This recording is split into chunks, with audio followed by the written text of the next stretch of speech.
Weather Service not pinging our phones before 7 o'clock this day of 4th of July. And either federal people can answer that maybe for us. I got updates at 7 o'clock. First one I heard. And I've heard updates throughout the week, but not before 7 o'clock in the morning. Wasn't that a fundamental failure of the federal government's responsibility to keep us safe? Well, you know, my background is, before I was in the secretary position here under the Trump administration, I was governor of South Dakota and served in Congress for 8 years before I was governor. And so I will tell you that for decades, for years, everybody knows that the weather is extremely difficult to predict, but also that the National Weather Service over the years at times has done well, and at times we have all wanted more time and more warning and more alerts and more notification.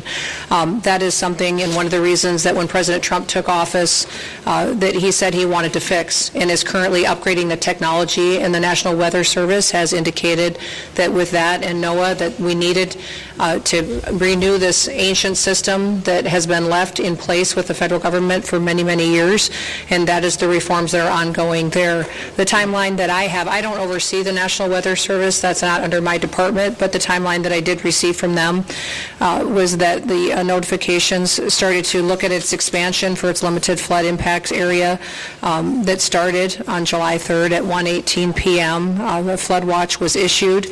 Although it was moderate, it wasn't to the extremes that it was, that when the system came over the area that it stalled, it was much more water, much like I think we experienced during Harvey, the same type of system that was unpredictable in the way that it reacted and the way that it stopped right here and dumped unprecedented amounts of rain that caused a flooding event like this. They continue to elevate and up their notifications.